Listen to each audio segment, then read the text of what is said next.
ኣብ ዘዘለኹሞ ሰላምን ጥዕናን ንዓኻትኩም ይኹን ብሳተላይት ኢንተርነትን ሓፂር ማዕበልን እትከታተሉና ክቡራት ሰማዕቲ ናይ ሎሚ 328 ሚያዝያ ፈነወሪ ዲረና ይፍልም ኣሎ። ኣብዚ ቀፂሉ ዘሎ ኣስታት ሓደ ሰዓት ኣብ ለበዳ ኮሮና ቫይረስ ዘድሃበ ኣተኩሮ ኣብ ዋናው ጉዳያትን ሰሙናዊ መደብ ስፖርትን ሒዝናልኩም ክንቀርብ ኢና። ቅድሚኡ ዜና ክህልወናዩ በርእስታቱ ክንጅምር። ዳሃይ ኣጥፊኡ ዝወርሐ ካቢነ ሚኒስተራት ኤርትራ ኣኼባ ከካይድዩ ይበሃል ኣሎ። ብሕቡራት ኢማራት ዓረብ ዝድገፍ ሚሊሻ ኣብ ዶብ የመን ርእሰ ምምሕዳር ኣውጁ። ሞቃዲሾ ለበዳ ኮሮና ቫይረስ ንምግታእ ንዝተኣወጀ ሰዓታት እቶእቶ ዝጠሓሱ ክልተ ሰባት ብፖሊስ ተቐቲሎም። ሬድዮ ኤረና ሬድዮ ኤረና ካብ ከተማ ፓሪስ ዝመሓላለፍ ብኤርትራውያን ጋዜጠኛታት ዝዳሎ ነፃ ሬድዮ እዩ።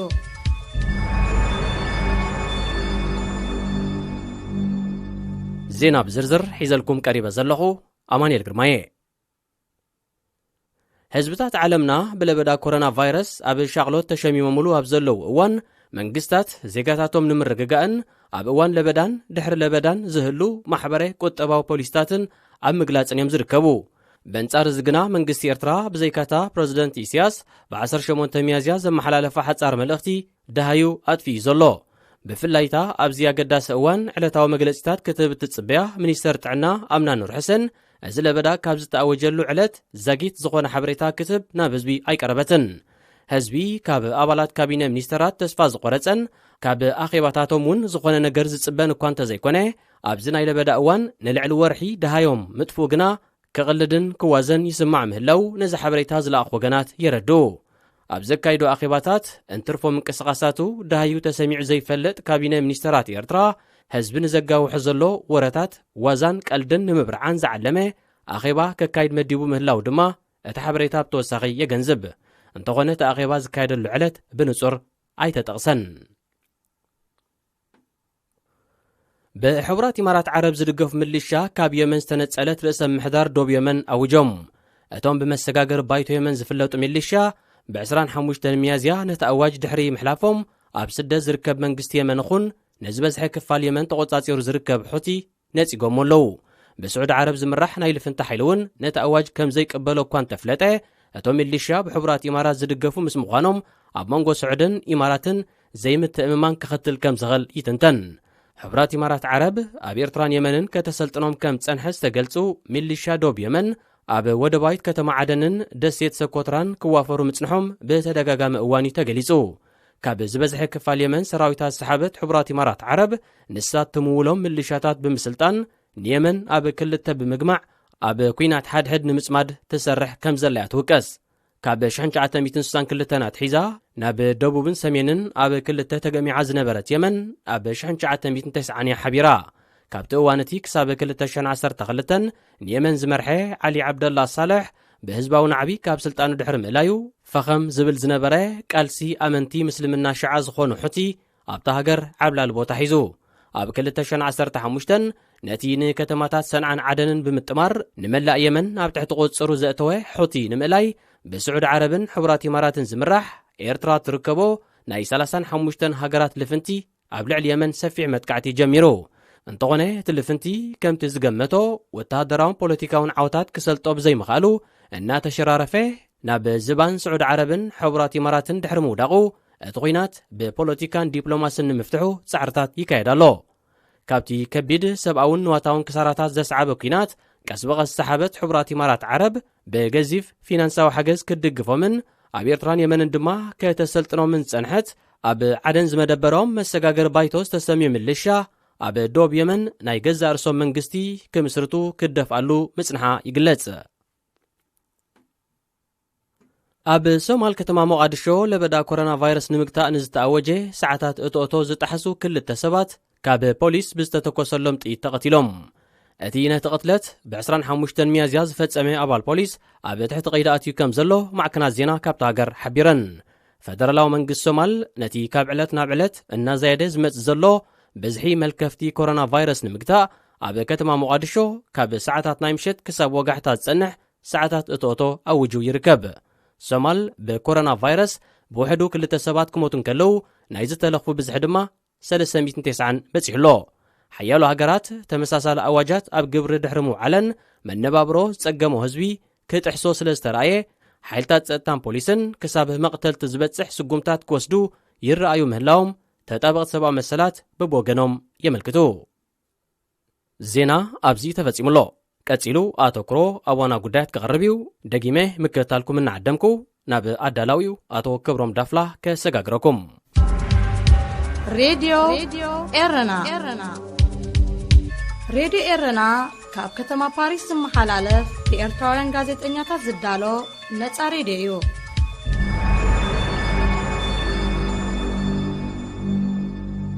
ከመይ ኣለኹም? ከመይ ትኾኑ? ክቡራን ክቡራት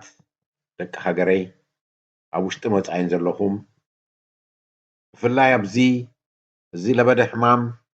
ኮሮና ኣብ ርእስና ኣብ ዘንጸላልወና ግዜ ከመይ ኣለኹም? ከመይ ትኸዱ ኣለኹም? ኩነታት ጥዕናኹም የሻቕለኒ ከም ዘሎ ኩልኩም ክገልጸልኩም ደዲ ክብሮም ዳፍላየ በዛ ኣጋጣሚ እዚ ምዉቕ ሰላምታይን ትምኒተይን ክገልጸልኩም ካብዚ ሕማም እዚ ብጥዕናኹም ክትወፁ እዚ ሕማም እዚ ንኩሉ ሓንጎል ኣብ ዓለም ዘሎ ገዚእዎ ከም ዘሎ ዝከሓድ ኣይኮነን። ንዓና ኤርትራውያን ድማ ብፍላይ ምስቲ ዘለናዮ ናይ ሃገር ኩነታት ዕፅፊ ገዚኡና ከም ዘሎ ዝከሓድ ኣይኮነን። ካልኦት ሃገራት ምናልባት እቲ ጥዕና ዝኸልእ ዘሎ ሕማም ከመይ ትከላኸሎ ጥራይ ኢሎም ክሓስቡ ከለዉ ንሕና ኤርትራውያን ድማ ነዚ ጥዕና እዚ መከላኸሊ ዝኸውን እቲ ግቡኡ ዝኾነ መንግስቲ ክረኽበና ድዩ ክሕግዘና ድዩ ኢልና ንሻቐል ኣለና። ካልኦት ፈውሲ ተረኺቡ ዶ ኣይተረኽበን እንታይ እንተተገብረ ሓይሽ ኢሎም ክማኸሩ ከለዉ ካልኦት ሃገራት ኤርትራውያን ግን ካብቲ ንኩሉ ነገር ተቆጻጺሩ ዘሎ መንግስቲ ዝኾነ ይኹን ሓበሬታ ኣይንረክብን ኣለና። ይርከብ ኣሎ እንተተባሂሉ እውን እኹል ዘይኮነ ሓበሬታ ምዃኑ እንሆ ንከታተሎ ኣለና። ግን እዚ መንግስቲ ኣይገበረን ኢልና ሕልና ንዕርበሉ ኣይኮነን። ኤርትራውያን ብፍላይ ኣብ ውሽጢ ዘለኹም ጸሎትናን ሓሳብናን ምሳኹም ምዃኑ ክገልጸልኩም እፈቱ። እቲ ኣብ ውሽጢ ክግበር ዝኽእል ነገር ባዕልኹም ስለ ትፈልጥዎ ብኸመይ ንሕና ክንሕግዘኩም ከም ንኽእል ከይተሓለልኩም ሓበሬታ ምልኣኽ ኣይተቋርፁ። ብዙሓት ውድባትን ማሕበራትን ዜጋታትን ናይ ሓገዝ መስርሕ ጀሚሮም ገንዘብ ኣብ ምውፃእ ኣፋውስ ኣብ ምዕዳግ ካልእ ነገራት ኣብ ምግባር ከም ዘለዉ ገልጸልኩም። እቲ ክጨኒቁና ዘሎ ገንዘብ ንረክብ ዲና ኣፋውስ ንረክብ ዲና ዘይኮነስ ከመይ ከኣቱ እዩ መንግስቲ ክጥቀመሉ ክእል ድዩ ሕራይ ኢሉ ይቕበለና ድዩ ዝብል እዩ። ብሓቂ ምስቲ ኣብ ዓለም ዘሎ ኩነታት ክወዳደር ከሎ ናይ ኤርትራስ ንበይኑ ፍሉይ እዩ። ካልኦት እቶም መንግስታት እዮም ንዜጋታቶም ኣብ ወፃኢ ዘለዉ ይኹኑ ንካልኦት መንግስታት ሓገዝ በጃኹም ሃቡና ዝብሉ ናና መንግስቲ ግን ሓገዝ ኣይደልን ዝብል ወይ ከዓ ቁንቁኞ ዘውፅኣሉ ነቲ ሓገዝ ዝባ እንዳበለ ዝዓፁ ምዃኑ ክንፈልጥ ከለና ብጣዕሚ የሻቕለና። ኣብ ርእሲኡን ዝብሎን ዝገብሮን ዝተፈላለየ ምዃኑ ሎሚ ንፈልጦ ኢና። ጨካን ዝኾነ ይኹን ርህራሄ ኣብ ልዕሊ ህዝቡ ዘይብሉ ስለ ዝኾነ ናይ ህዝቢ ህልቂት ዘሰክፎ ኣይኮነን። ስለዚ እዚ ድርብ ቃልሲ ዝመፀና ዘሎ ከምቲ ቀደምና ድርብ ወይ ዕፅፊ ዝተዓፃፀፈ ናይ ቃልሲ መንፈስ ክህልወና በጃኹም ኢለ ላቦኩም ሕልናኹም ከይትዕርቡ ኣብ ውሽጢ ዘለኹም እቲ በቲ ስርዓት ክርከብ ዝኽእል ዝኾነ ይኹን ሓልዮት ይኹን ሓገዝ ተጠቐሙሉ። ግን ከዓ ብካልእ መገዲ ክመፅእ ዝኽእል ድማ ተጣበቡ። ኩሉ ሞት ስለ ዝኾነ ኩሉ ፀገም ስለ ዝኾነ ዝኾነ ይኹን ሓበሬታ ንደገ ትረኽብሉ ትሰድሉ ግበሩ። ደገ ዘለና ድማ ነዚ ጉዳይ እዚ ኣብ ምግባር ስለ ንርከብ ብዙሓት ትካላት ስለ ዘለዋ ነዚ ዝገብራ ዘለዋ ናይ ዜጋታት ማሕበራት ስለ ዘለዋ ሓበሬታ ክፅበ ናይ ሎማ ኣርእስተይ ብዛዕባ እዚ ከሎ ግን እቲ ኣብ ወፃኢ ንሪኦ ዘለና ከም ሓደ ዓብ ነገር እኳ እንተዘይወሰድናዮ ገለ ትምህርቲ ንምሓረሉ ከም ዘለና ክገልፀልኩም እደሊ ንዓና ንህዝብና ንሃገርና ለውጢ ኣብ ምምፃእ እንታይ ኢና ንብህግ ዘለና ለውጢ ክመፅእ ንምንታይ ንብህግ ኣለና ብዝብል ይውስኸልካ እዩ ኣብ ከምዚ ፀበባ ግዜ እስኻ ትቆፃፀሮ ሓላፍነታዊ ዝኾነ ስርዓት ተኺልካ ምፅናሕ ማለት ስለ ዝኾነ ለውጢ ብኻ ለውጢ ጌርና ፀናሕና ብኻ ነዚ ስርዓት ደርቢና ንሕና ንፈልጦ ንልእኾን መንግስቲ ጌርና ፀናሕና ዘብለና ግዜ ምዃኑ ዝከሓድ ኣይኮነን ኩሉ ሻዕ ንዛረበሉ ነገር እዩ ኣነ ኣብዚ ዘረባይ ዘጋግሞ እዩ እቲ ቀንዲ ነዚ ስርዓት ምልጋስ ዘይኮነስ እዚ ስርዓት ምስ ወደቐ እንገብሮ ነገር ከም መንግስቲ ከም ህዝቢ ተዳሊናሉ ዘለና ዝብል እዩ ብዙሕ ግዜ ዝዛረበሉ ዘለኹ ኣርእስቲ እዚ ስርዓት ነቲ ንህዝቡ ዝከላኸል ትካላት ኣፍሪስዎ ብምፅንሑ ኣዳኺሞ ብምፅንሑ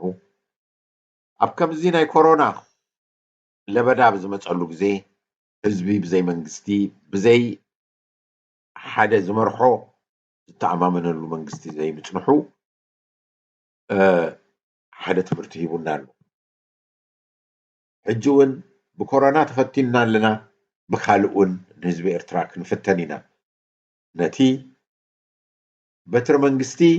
ህዝቢ እንተዘይተቆፃፂርዎ እንተዘይጨቢጥዎ ኣብ ደገ ኣብ ወፃኢ ካብ ዘሎ ዝግበር ዘሎ ኣድማሳዊ መምዘኒ ናይ ሓደ መንግስቲ ኣብዚ እዋን እዚ ዝበሃል ገለ ክጠቅስ ኣፍቅዱለይ ከምኡ ክንገብር ድማ ሕልምና ይኹን ከም ዝፍለጥ ኩለን ምዕቡላት ዝበሃላ ሃገራት ምዕባለአን ብዘይገድስ ብኮሮና ተጠቂዐን ኣለዋ ንኮሮና ዝተዳለወ መንግስቲ ኣይነበረን ነዚ ለበዳ ሕማም ዝተዳለወ መንግስቲ ኣይነበረን ናይ ሳልሳይ ዓለም መንግስቲ ይኹን ናይ ቀዳማይ ዓለም መንግስቲ ድኻ ይኹን ምዕቡል ሃብታም ሃገር ነዚ ለበዳ ሕማም ዝተዳለወ መንግስቲ ኣይነበረን ዋላ ሓደ እውን ምስ መፀ እውን ምስ ተረኣየ እውን እዚ ሓደገኛ ምዃኑን ንኩሉ ነገር ዝገዝእ ሕማም ምዃኑ እውን ዝፈለጡ የለውን ክበሃል ይከኣል ኣብ ቻይና ኣብ ወርሒ 12 ኣትዩ ኣብ ወርሒ ሓደ ምልባድ ምስ ጀመረ ኣብ ኤውሮጳን ኣሜሪካን ዝኾነ ይኹን ኣቓልቦ መንግስቲ ኣይገበረ ህዝቢ ኣይገበረ ውራዩ ገብር ነይሩ በንፃሩ ንኮሮና ከስፋሕፍሕ ዝኽእል ንጥፈታት የካይድ ነይሩ እዚ ማለት ኩልና ሓደ ኢና ነርና ማለት እዩ እቲ ፍልልይና ኣብ መንጎ ድቁስን ኣንጻር ህዝቢ ዝኾነን መንግስትን ምዕቡልን ብህዝቢ ዝተመረፀ መንግስትን ፍልልዩ ግን እቲ ኮሮና ካብ ሓይልዎ ንህዝቢ ቀዳማይ ኣጀንዳ ብዝኾነሉ ግዜ ናይ መንግስቲ ኣወዳድባ ናይ መራሕቲ ኣወዳድባ ፍልልዩ ርኢናዮ መንግስቲ ማለት እንታይ እዩ ዝመርሐካ ንህዝቢ ዝመርሕ ኣካል እንታይ ማለት እዩ ርኢናዮ መንግስቲ ዝበሃል ብሓፈሻዊ ስምምዕ ዝኸይድ እዩ ሓፈሻዊ ስምምዕ ናይ ዜጋታት ዝኸይድ እዩ ወይ ብእንግሊዝ ኮንሰንሰስ ዝበሃል እዩ ብሓባር እዚ ንግበር ክብል ዝኽእል እዩ ናይ ኩሉ ዜጋ ሓሳብ ሓደ ክኸውን ስለ ዘይክእል ናይ ብዙሓት ሓሳብ ዝጥርንፍ መንግስቲ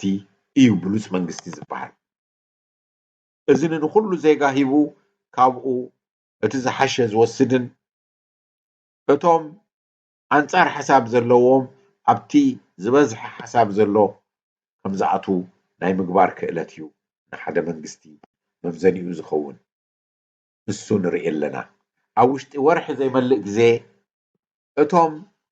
ፈፂሞም ኣሰር ዘይነበሮም መንግስታት ብቁልጡፍ ነቲ ሕማም ኮሮና ኣብ ምፍላጥን ኣብ ምልላይን ኣብ ምትንታንን ኣትዮም መከላኸሊኡ መዓልቲ ምሂዞም ቁሩብ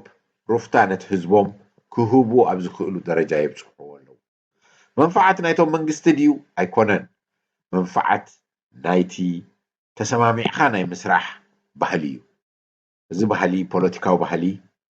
ብስርዓት ናይ ኢሳያስ ድማ ኣብ ሃገርና ተሰይሩሎ ኣብ ግዜ ገድሊ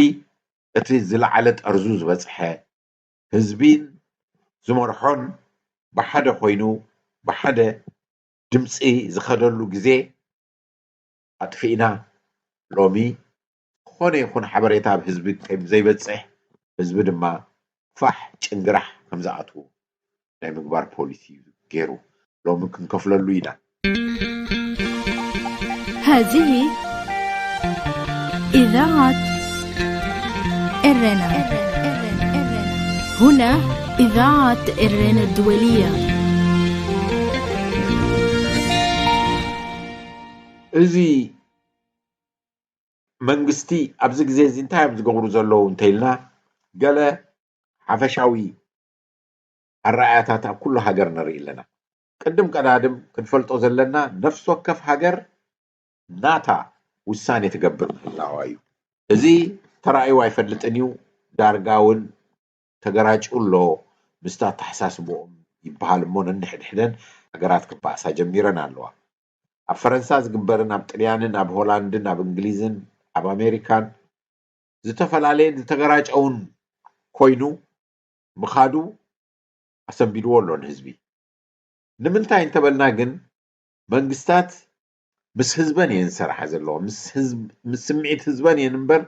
ምስ ስምዒት ካልእ ሃገር ኣይኮነን ዝገብራ ዘለዋ እዚ ምናልባት ትፅቢት ኣይነበረን ከምኡ ክግበር ኤውሮጳ ሓቢሩ ኣሎ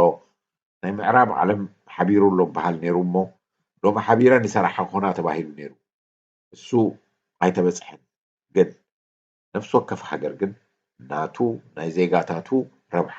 ከም ዝሕሎ ገብራሉ እሱ ኢና ድማ ሕጂ መምዘኒ ንብሎ ብሉፅ መምዘኒ ኣብ ኤርትራ እውን ሳልሳይ ዓለም ምዃንና ብዘይገድስ ድኻታት ምዃንና ብዘይገድስ እዚ ኢና ንምነ መንግስቲ ናይ ህዝቡ ድምፂ እንዳሰምዐ እንታይ ንግበር ዝብለሉ እንተዝኸውን ንኮሮና ኣይኮነን ንካልእ ምክልኻል ኣይምፀገመን ነይሩ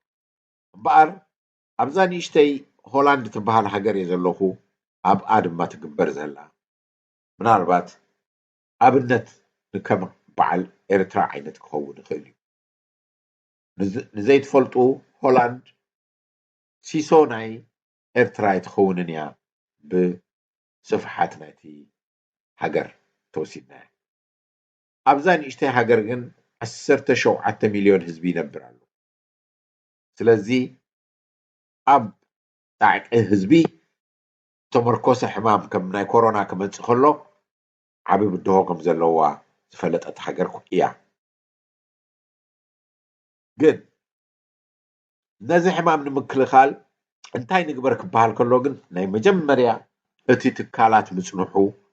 ትካላት ክተዋፍር ምፅናሓ ቀዳማይ መምዘኒ ናይቲ ዝመርሓ ዘሎ መንግስቲ ብሉፅነቱ ወይ ሕምቀቱ መምዘኒ ኮይኑ ከም ኩናት እዩ ኩናት ኣብ ሓንቲ ሃገር ሃንደበት እታ ሃገር ብዘይ ተቆፃፀረቶ መገዲ እንተመፅኡ ናይ ምክልኻል ዓቕማ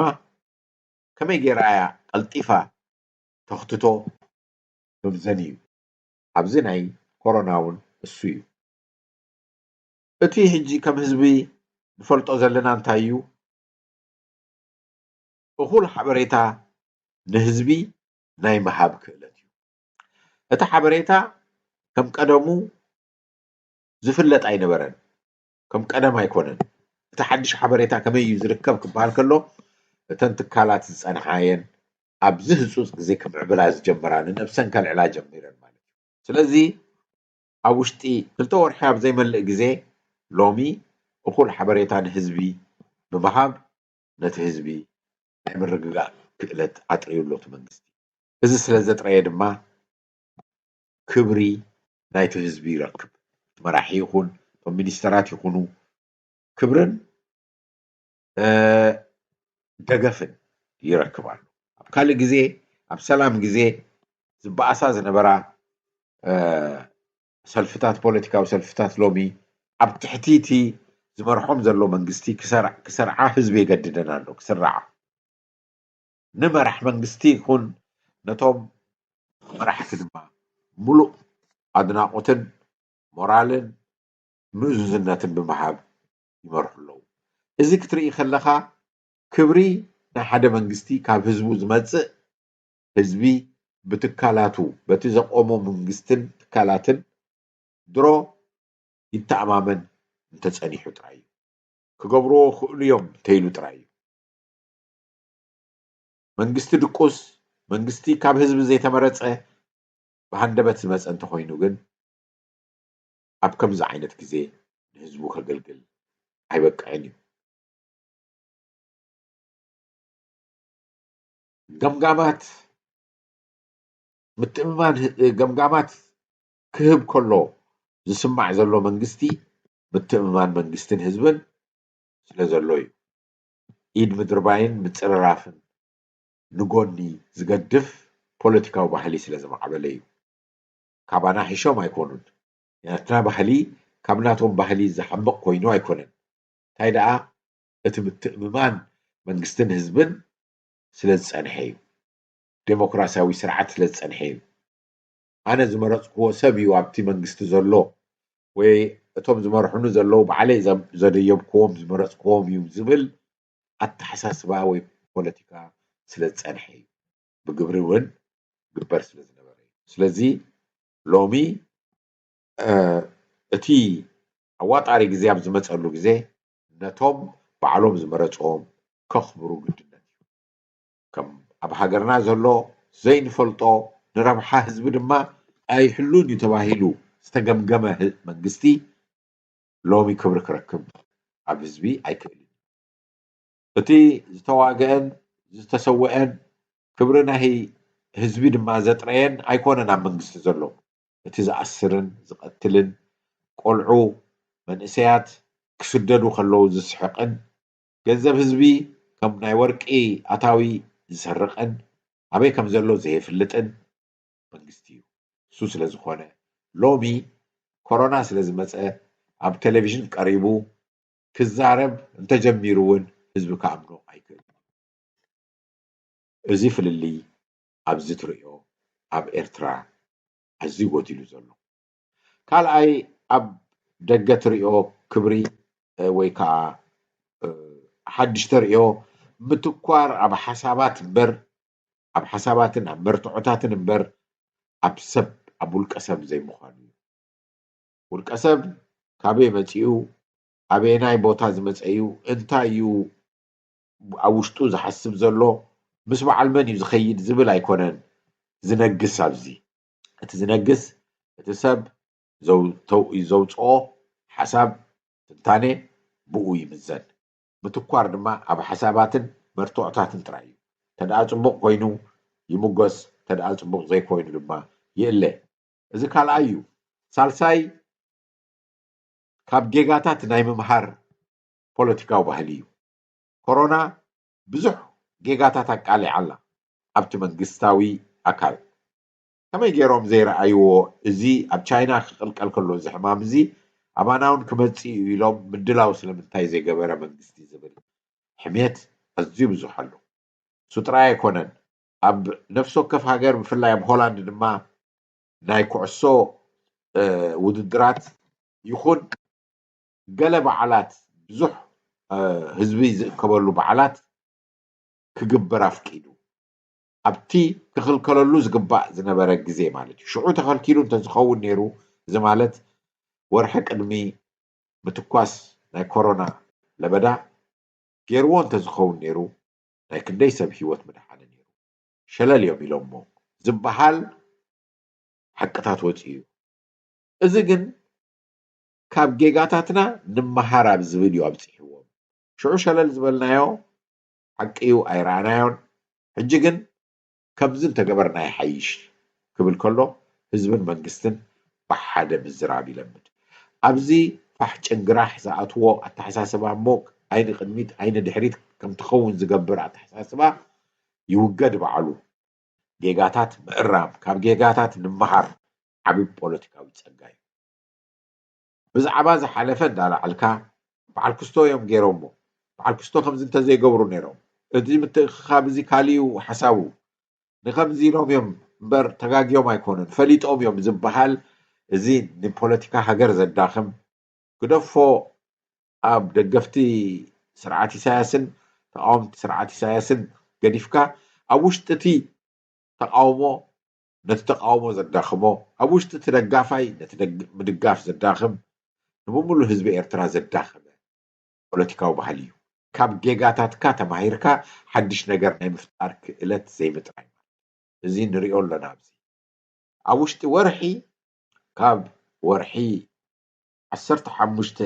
ካብ ወርሒ 3 ዕለት 15 ማለት እዩ መልእኽቲ ክሕልፍ ከለኹ ወርሕን ፍረቓን ከማን ኣይመልአን ኣብ ዘይመልአ ግዜ ንምሙሉኡ ፍልጠታት ተቆፃፂሮም ጌጋታት ዝተገብረ ኣብዝዩ ንሕተሞ ኢሎም ኣብ ምትእምማን በፂሖም ኣለዉ ሆላንድ በይኑ ኣይኮነን ብዙሓት ሃገራት ድማ ኣብ ከምኡ በፂሖም ኣለዉ ልዕሊ ኩሉ ምናልባት ልዕሊ ሆላንድ ከማን ጣልያን እታ ሕማቕ ትበሃል ዝነበረት ሃገር ዝያዳ ካብቲ ዝገበርናዮ ጌጋ ተማሂርና እዚ ንገብር ኣለና ኣብ ትብለሉ ግዜ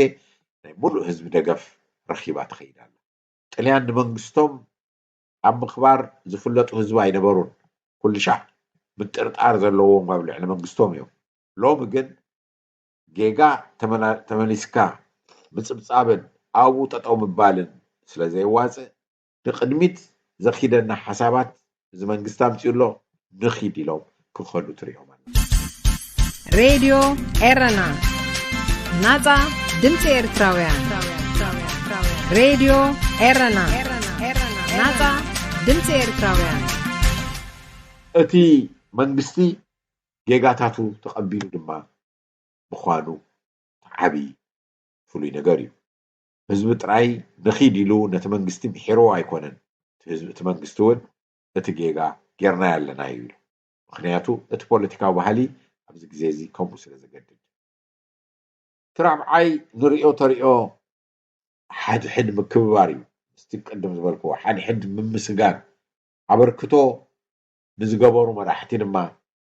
ምፍላጥ ብዕሊ ምፍላጥ እዚ ብሓቂ ሰባት ሙሉእ ሓሳቦም ከም ዘምፅኡ ዝደፋፍ እዩ ሕጂ ዘሎ ምምስጋን ነቶም ኣብ ቅድመ ግንባር ዘለዉ ሓካይም ወይ ከዓ ናይ ሕክምና ኣባላት ካብ ኣፅረይትን ኮስተርትን ናይቲ ሕክምናዊ ኣካላት ወይ ሆስፒታላት ጀሚርካ ክሳብ ዝለዓሉ ሰብ ሞያ ሓካይም ይምስገኑ ኣለዉ ብዝተፈላለየ መገዲ ህዝቢ ኣኽብሮቱ ይገልፅ ኣሎ መንግስቲ ኣኽብሮቱ ይገልፅ ኣሎ ነዚኦም ሓካይም ጥራይ ግን ኣይኮነን ንካልኦት ምስኦም ዝተኣሳሰሩ ነዚ ጉዳይ እዚ ነዚ ናይ ህፁፅ ግዜ ክሰግር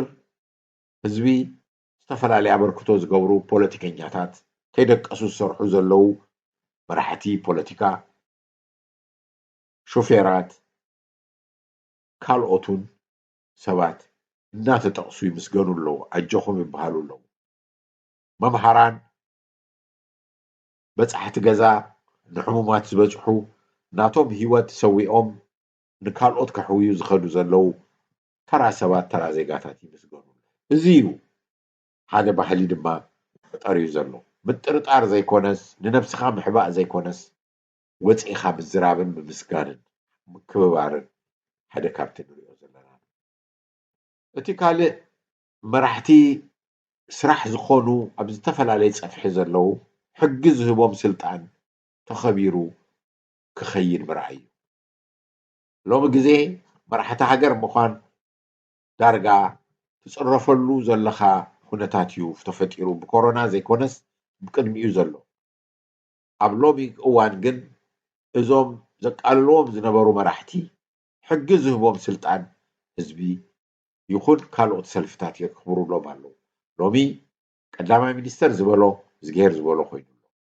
እሱ ድማ ነዚ ክብሪ ነዚ ስልጣን ብግቡእ ክጥቀመሉ ድማ ናቱ ፃዕሪ ገብርህሉ ኣብ ገለ ሃገራት ድሕር ዝበላ ሃገራት ትሪኦ ግን ሎሚ ነቶም ቀደም ዝፀልኦም መራሕቲ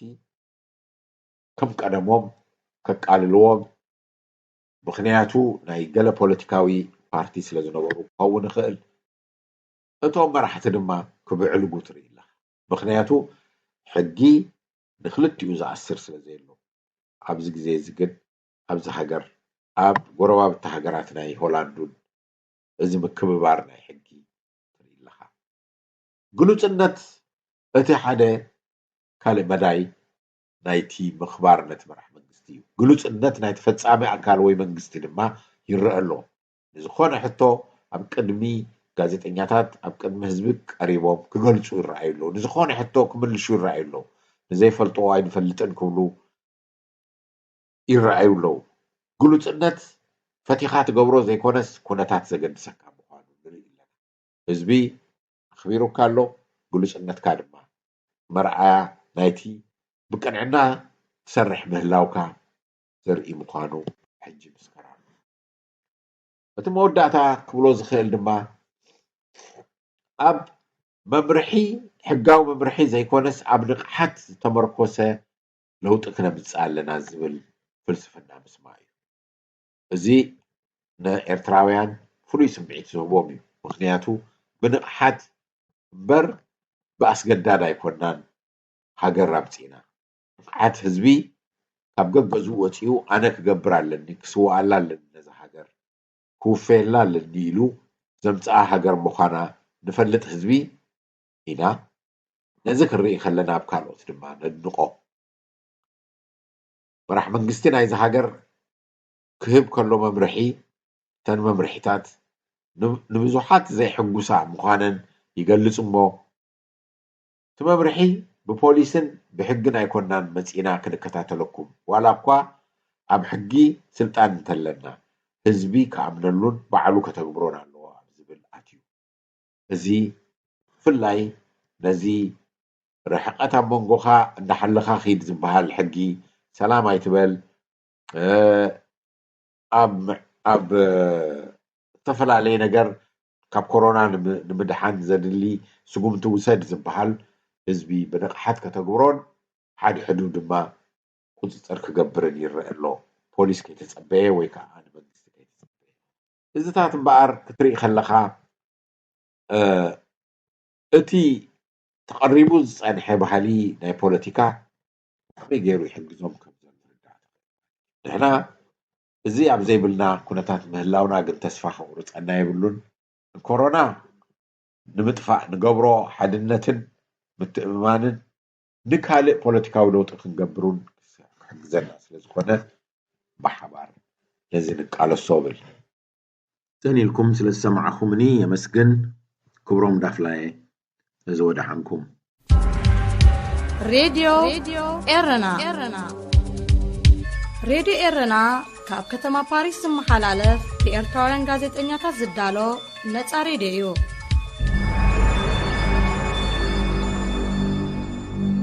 ካብ ከተማ ፓሪስ በቐጥታ ዝፍኖ ድምፂ ሬድዮ ኤረናዩ እዚ ትከታተልዎ ዘለኹም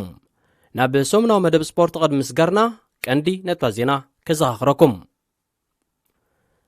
ህዝብታት ዓለም ብለበዳ ኮሮና ቫይረስ ኣብ ሻዕሎት ተሸሚሞሙሉ ኣብ ዘለው እዋን መንግስታት ዜጋታቶም ንምርግጋእን ኣብ እዋን ለበዳን ድሕሪ ለበዳን ዝህሉ ማሕበራዊ ቆጠባ ፖሊስታትን ኣብ ምዝርዛርዮም ዝርከቡ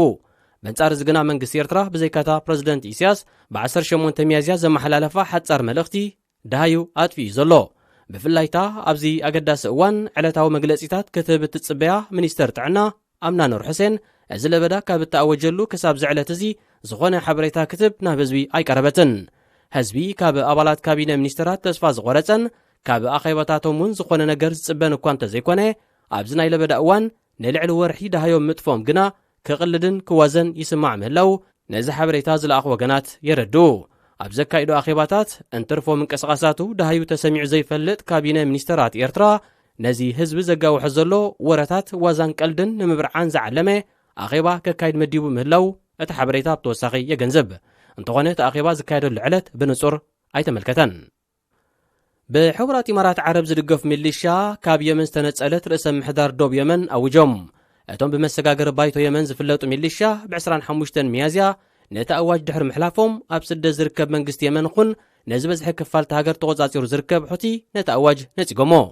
ብስዑድ ዓረብ ዝምራሕ ናይ ልፍንታ ሓይሊ እውን ነቲ ኣዋጅ ከም ዘይቀበሎ እኳ እንተፍለጠ እቶም ሚሊሻ ብሕቡራት ኢማራት ዝድገፉ ምስ ምዃኖም ኣብ መንጎ ስዑድን ኢማራትን ዘይምትእማን ከስዕብ ከም ዝኽእል ይትንተን።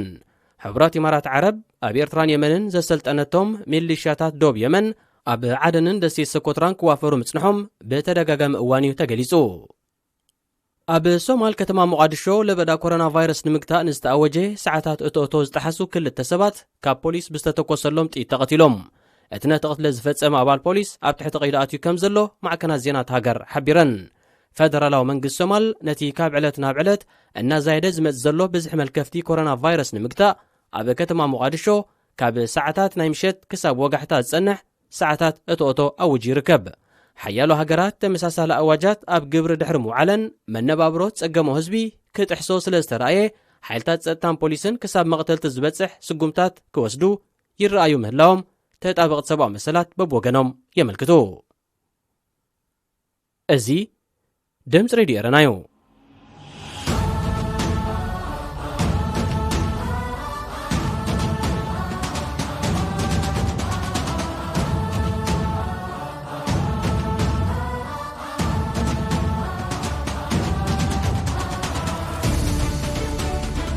ሰላም ዝኸበርኩም ኣፍቀርቲ ስፖርት ንሎሚ 328 ሚያዝያ ዘዳለናዮ ሓበሬታታት ስፖርት ሒዝናልኩም ቀሪብና ኣለና። ምክእታልኩም ብኽብሪ ንዕድም።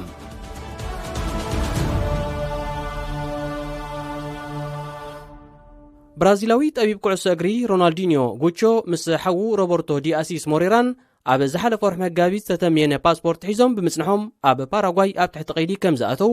ኣብቲ እዋን እቲ ምግላጽና ዝዝከር እዩ። እዞም ክልተ ኣሕዋት ብ7 ሚያዝያ ኣብ ናይ ገዛ ማሕዮር ክጸንሑን ብደገ ኮይኖም ድማ ጉዳዮም ክከታተሉን ብዝረኸብዎ ፍቓድ መሰረት ኣብ 4 ደረጃ ኮኸብ ዘለዎ ፓልማሮጋ ዝተባሃለ ሆቴል ይዕሪፎም ይርከቡ። ሮናልዲኞ ካብ ቤት ማሕቡስ ድሕሪ ምውፁ ብቕድሚ ትማሊ ሰንበት ንፈለማ እዋን ቃለ መጠይቕ ኣካይዱ ነይሩ። እዚ ወዲ 40 ዓመት ኣብ ዝሃቦ ቃል ንነብሱ ኣብ ቤት ማሕቡስ ክረኽባ ሓሲቦ ከም ዘይፈለጥ ብምግላጽ እቲ ንሱን ሓውን ዝተጠቕሙሉ ፓስፖርት ትምዩን ምዃኑ ከም ዘይፈለጠ ደጊሙ ሓቢሩ። ንሱ ብተወሳኺ እቲ ፓስፖርት ትምዩን ምዃኑ ምስ ተነግረና ኣዝና ኢና ሰንቢድና። ካብቲ እዋን እቲ ኣትሒዝና ድማ ነቲ ፓስፖርት ብህያብ መልክዕ ከም ዝተረከብናዮን ዘይሕጋዊ ምዃኑ ከዓ ኣፍልጦ ከም ዘይነበረናን ኣብ ምንጻር ምስ ቤት ፍርዲ ንተሓባበር ኣለና ኢሉ ወትሩ ናብ ኣምላኽ ጸሎት ከም ዝዕርግ ዝገለጸ ሮናልዲኒዮ ባጉ እዚ ጉዳይ ኣብ ሓጺር ግዜ ተወዲኡ ንነብሱ ናጻ ኮይኑ ክሪኣ ምዃኑ ኣፍሊጡ። ኣብ ርእሲ እዚ ንሱ ሙሉእ ህይወተይ ኣብ ዝለዓለ ደረጃ ክበጽሕን ንኻልኦት ሰባት ድማ ብኩዕሶ እግሪ ክሕጉስን ኢለ የጽዒረ ድማ ኢሉ ሮናልዲኞ ኣብ ቤት ማእሰርቲ ንዝተማቐሮ ህይወት ኣመልኪቱ ክገልጽ እንከሎ ብመታእስርቱ ዘሕጉስ ሕውነታዊ ክንክን ይግበረሉ ምንባሩን ምስኦም ኩዕሶ ክጻወት ክስኣልን ኣብ መዘከሮም ከዓ ክታሙ ከንብርን ግዜ ይሕልፍ ከም ዝነበረ ኣዘንትዩ። እዚ ተዓዋቲ ዋንጫ ዓለም 2002 ካብ ቤት ማሕቡስ ናጻ እንተደኣ ተለቂቑ መጀመርያ ዝገብሮ እንታይ ምዃኑ ተሓቲቱ ኣብ ዝመለሰሉ ድማ ፈለማ ንወላዲተይ ሕቑፍ ኣቢለ ምስ ዓምክዋ ነይረ። እዚ ቅልውላው ናይ ኮሮና ቫይረስ ካብ ዝኽሰት ንድሓር ኣዝዩ ሕማቕ ዝኾነ ህይወት እያ ተሕልፍ ዘላ። ብድሕሪ እዚ እዚ ማእሰርቲ ንዘስዓበለይ ኣሉታዊ ስምብራት እናረሳዕኩ ብእምነትን ብርትዕን ክቕጽል እየ ኢሉ ምስ ጉዳይ ሮናልዲኞን ሓውን ብዝተሓሓዘ ክሲ ሓደ ሃብታም ብራዚላዊ ነጋዳይ ዝርከቦም ልዕሊ ደርዘን ሰባት ኣብ ትሕቲ ቀይዲ ኣትዮም ከም ዘለው ተፈሊጡሎ። እዚ ክሲ ክሳብ ዝጻረ ሮናልዲኞን ሓውን ንሓያሎ ዋርሕ ኣብ ናይ ገዛ ማሕዮር ክጸንሑ ከም ዝኽእሉ ድሮ ዝተሓበሮም ክኸውን ከሎ በቲ ቀሪብሎም ዘሎ ክሲ ገበነኛታት ኮይኖም ተዳእ ተረኺቦም ክሳብ 5 ዓመት ማእሰርቲ ክፍረዱ ይኽእሉ እዮም።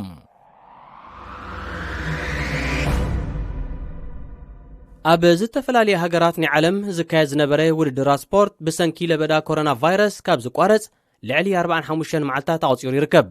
ኣብ ገሊአን ሃገራት ቁጽሪ ናይቶም በቲ ሕማም ዝተለኽፉን ዝሞቱን ዘለዉ ሰባት እናጐደለ ይመጽእ ብምህላው ሓደ ሃገራት ኣብ ልዕሊ ዜጋታተን ኣንቢረንኦ ዝነበራ ናይ ምንቅስቓስ ምስራሕ ምምሃርን ካልእ ንጥፈታት ዝድርት ኣዋጃት ኣብ ምፍኳስ ይርከባ። ሓንቲ ካብዚኣተን ጀርመንያ ኣብታ ሃገር ዝካየድ ውድድር ኩዕሶ እግሪ ማለት ቡንደስሊጋ ካብ መንግስቲ ፍቓድ እንተረኺቡ ካብ 9 ጉንበታት ሒዙ ዳግማይ ክጅምር መደብ ኣሎ። ብመሰረት ካብ ፌደሬሽን ኩዕሶ እግሪ ጀርመን ሊሕኹ ዝወፅእ ሓበሬታ ድሕነት ኣብቲ ውድድር ዝዋስኡ ሰባትን ህዝብን ንምሕላው ጋንታታትን ተጻወትን ክኽተልዎ ዘለዎም ዝተፈላለዩ መምርሒታት ወፂሎ። ቁጽር ናይቶም ኣብ ነብሲ ወከፍ ኣብ ዕፁ ማዕጾ ብዘይተዓዘብቲ ዝካየድ ግጥማት ዝርከቡ ተጻወቲ፣ ኣሰልጠንቲ፣ ካልኦት ስታፋት፣ ሓካይም፣ ጋዜጠኛታትን ካልኦትን ተደሚሩ ካብ 322 ክሓልፍ የብሉን። ዝኾነ ተጻዋታይ ኣብ ቤቱ ወይ ድማ ኣብ ጋንቱ ዝዕረፈትሉ ሆቴል ክሓድር ኣማራጺ ዕድላት ኣሎ ይኹን ዳ እምበር መጻምዱ ምልክታት ሕማም ኮሮና ቫይረስ እንተደኣ ተራእይዎ ክስዕማ ኮነ ምስኣ ስጋዊ ርክብ ክፍጽም ኣይፍቀዶን እዩ በተወሳኺ ዝኾነ ተጻዋታይ ኣብ ባር ይኹን ላውንጅ ናይ ሆቴላት ክዘናጋዕ ኣይክእልን ከምኡውን መላጉም ናይ ሊፍት ብቁርናዕ ኢዳ እምበር በጻብዕቲ ክጥውቑ ኣይግብኦምን እዞም ተጻወቲ ውራይ ግጥሞም ገይሮም ካብ ዝሓዝዎ ሆቴል ክሳብ ዝሰናበቱ ክፍልታቶም ዝኾነ ይኹን ናይ ጽሬት ኣገልግሎት ኣይረክብን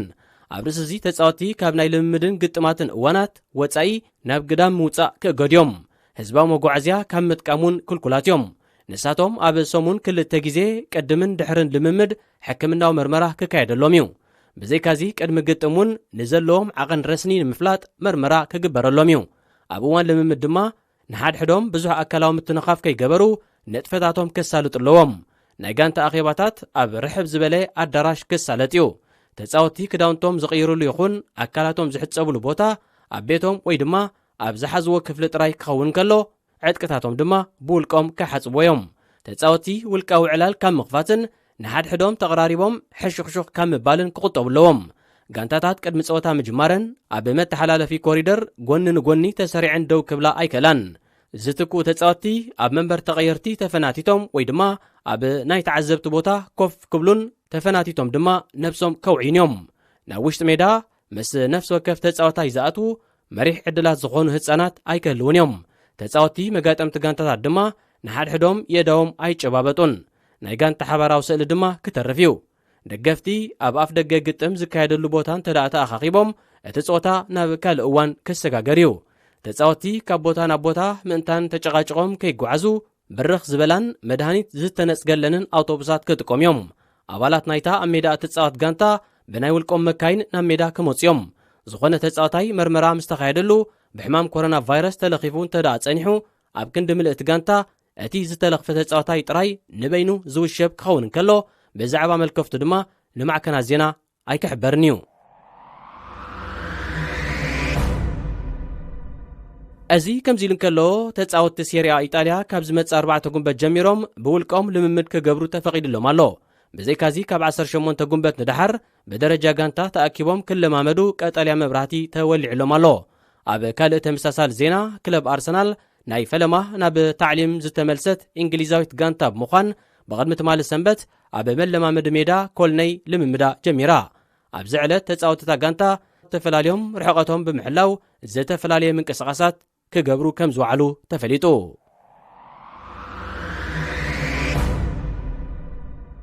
ማልያ ናይቲ ብሓያሎ ወገናት ናይ ኩሉ እዋን ብሉጥ ተጻዋታይ ኩዕሶ እግሪ ምዃኑ ዝእመነሉ ኣርጀንቲናዊ ዲያጎ ማራዶና ብ55,000 ዩሮ ብጨረታ ተሸይጣ ነታ ቁፅሪ 10 ናይ ኣርጀንቲና ማልያ ናብ ዕዳጋ ዘውረዳ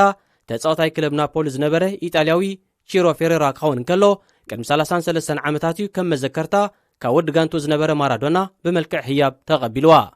እቲ ካብቲ ጨረታ ዝተረኽበ ኣታዊ ከተማ ኔፕልስ ኣንጻር ሕማም ኮሮና ቫይረስ ኣብ እትገብሮ ዘላ ቃልሲ ንምሕጋዝ ክውዕል እዩ ነዚ ወረስ ሰምዒ ማራዶና ብመንገዲ ፌስቡክ ኣብ ዝፀሓፎ ናይ ደገፍ መልእኽቲ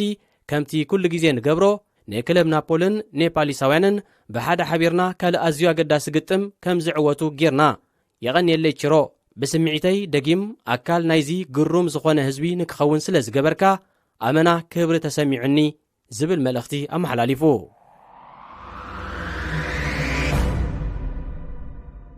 ጀርመናዊ ክለብ ባየር ሙኒክ ንማሊኣ ብዝውክል ሕብሪ ዝተሰርሐ መሸፈኒ ፍንጫን ኣፍን ማለት ማስክ ናብ ዕዳጋ ኣውሪዳ ዋጋ ናይቲ ማስክ ብዕድመ ደረጃ ኣብ ክልተ ዝተኸፍለ ክኸውን ከሎ ናይ ቆልዑ 5.95 ሳንቲምን ክኸውን ከሎ ናይ እኹላት ድማ 6.95 ሳንቲምን ይሽየጥ እቲ ማስክታት እታ ጋንታ ምስ ቸልሲ ከተካይዶ መዲባ ዝነበረት ካልኣይ እግሪ ግጥም ሻምፒዮንስ ሊግ ኤውሮጳ ንደገፍታ ከተከፋፍሎ ወጢና ካብ ዝነበረት ሻርፓታት እዩ ተመስሪሑ እዛ ባቫርያዊት ጋንታ ነቲ ማስክታት ናብ ዕዳጋ ምስ ወረደቶ ኣብ ውሽጢ 24 ሰዓታት ልዕሊ 100,000 መሸፈኒ ሸይጣ እቲ ናይ ዕድጊ ጠለብ ገና ዝተዓጻጸፈ ቁጽሪ ይቕጽል ብምህላው እቲ ማስክታት ናብ ዓደግቲ ንኽበጽሕ ግዜ ስለ ዝወስድ ደገፍታ ዓቕሊ ክገብሩ እታ ጋንታ ምሕጽንታ ኣቕሪባላ ጀርመን ካብ ትማሊ ሶኒ ጀሚራ ኩሎም ነበርቲ ኣብ ህዝባዊ መጓዓዝያን ድኳናትን ማስክ ወይ ድማ ሻርፕ ክጥቀሙ ይግደዱ ኣለዉ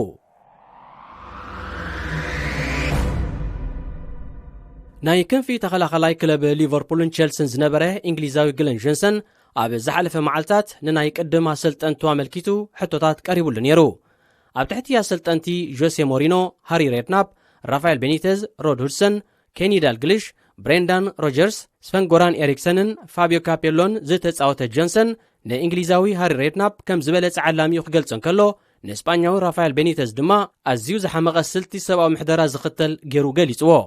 ንቤኒቴዝ ከም ዘፍቅሮ ዝገለጸ ጆንሰን ቤኒቴዝ ጥዑይ ሰብ እዩ፣ ኣብ ተመሳሳሊ እዋን ድማ ኣይጥዑዩን እዩ ክብል እኽእል እየ።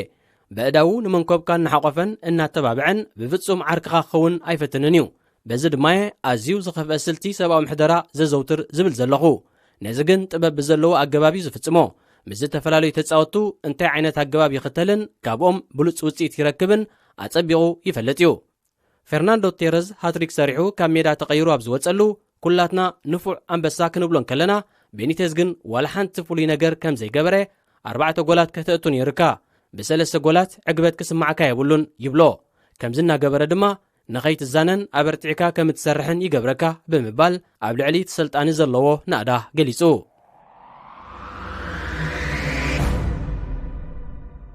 ሊዮኔል ሜሲ ዶ ዋላ ክርስቲያኖ ሮናልዶ ይበለጽ ዝብል ክትዕ ንዓመታት ዝኸደ ዛዕባ ኩዕሶ እግሪ እዩ።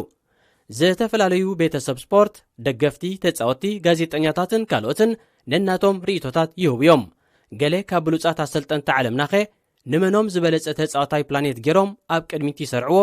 ርእቶም ስዒብና ክንሰምዖ ኢና።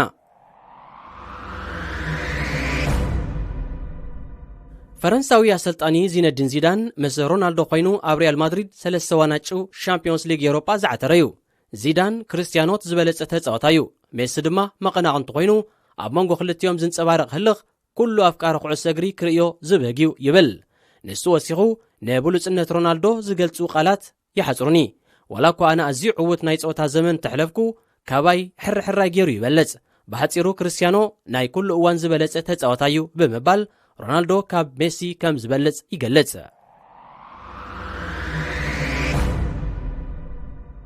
ፖርቱጋላዊ ኣሰልጣኒ ክለብ ቶተናም ጆሴ ሞሪኖ ንሮናልዶ ወዲ ሃገሩ ክኸውን ከሎ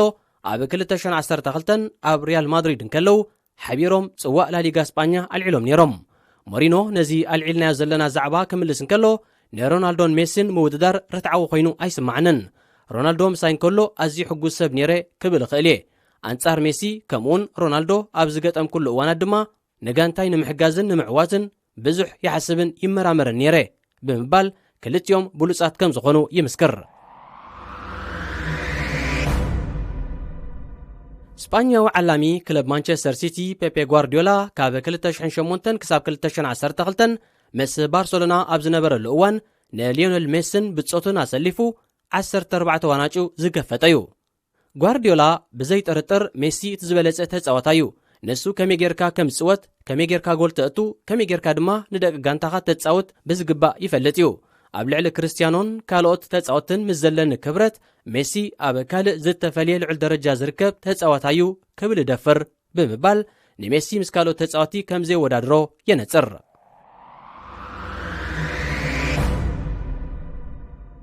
ኣሰልጣኒ ኣርሰናል ዝነበረ ፈረንሳዊ ኣርሰን ቬንገር ወገኑ ኣንጻር ንሮናልዶ ዝሓዘት ማንቸስተር ዩናይትድ ከምኡውን ኣንጻር ንሜሲ ዝሓቆፈት ባርሰሎና በተደጋጋሚ እዋን ገጢሙ እዩ። ንኽልቲኦም ተጻወቲ ከወዳድሮም ከሎ ድማ ብዓይኒ ጥበብ ሜሲ ንሸቶ ዝኸውን ኩዕሶ ፈትፊቱ ክቕርብ ዝኽእል ተጻወታይ ኮይኑ ልዕሊ ሮናልዶ ፈጠራ ዘለዎ ጠቢብ እዩ። ሮናልዶ ድማ ልዕሊ ሜሲ ዱልዱል ሰብነት ይውንን። ኣብ ኣየር ማለት ብርእሲ ከምኡውን ኣብ ኣፈጻጽማ ካብ ሜሲ ዝበለጽ ክእለት ኣለዎ። ብሓፈሹ ግን ከም ሜሲ ንዝኣመሰለ ተጻዋታይ ቀዳምነት መሃብኩ ብምባል ፍርዲ ሚዛኑ ናብ ሜሲ የዛዙ።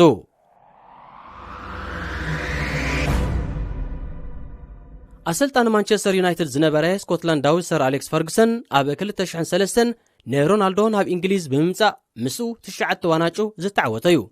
ንሱ ዘረባይ ብጌጋ ኣይትረድእዎ። ግደ ሓቂ ሜሲ ተኣምራታዊ ተጻዋታ እዩ። ብፍላይ ንኩዕሶ ክቆጻጸራ እንከሎ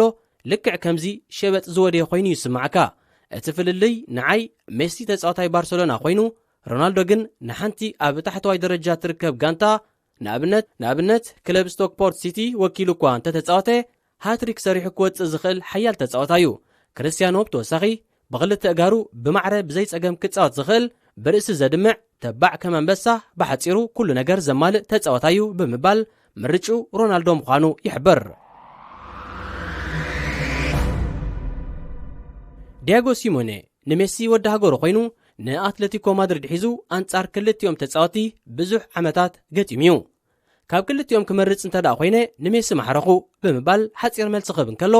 ኣብ ዝተፈላለየ እዋናት ምስ ክለባት ቦሩሽያ ዶርትሙንድን ሊቨርፑልን ኮይኑ ንክልቲኦም ኣብ ሻምፒዮንስ ሊግ ኤውሮጳ ዝገለፈ ጀርመናዊ ኣሰልጣኒ ሊቨርፑል ዮርገን ክሎፕ ወገኑ ኣነ ሓደ እዋን ጥራየ ሰልፊ ተሳኢለ ንሳ ድማ ምስ ሜሲ ዝተሰኣልክዋያ ክሰኣል እንከለኹ ከዓ ሮናልዶ እውን ኣብቲ ክፍሊ ነይሩ ምስኡ ግን ኣይተሰኣልኩን ብምባል ኣድናቂ መሲ ምዃኑ ብዘይሕብእብእ ገሊጹ።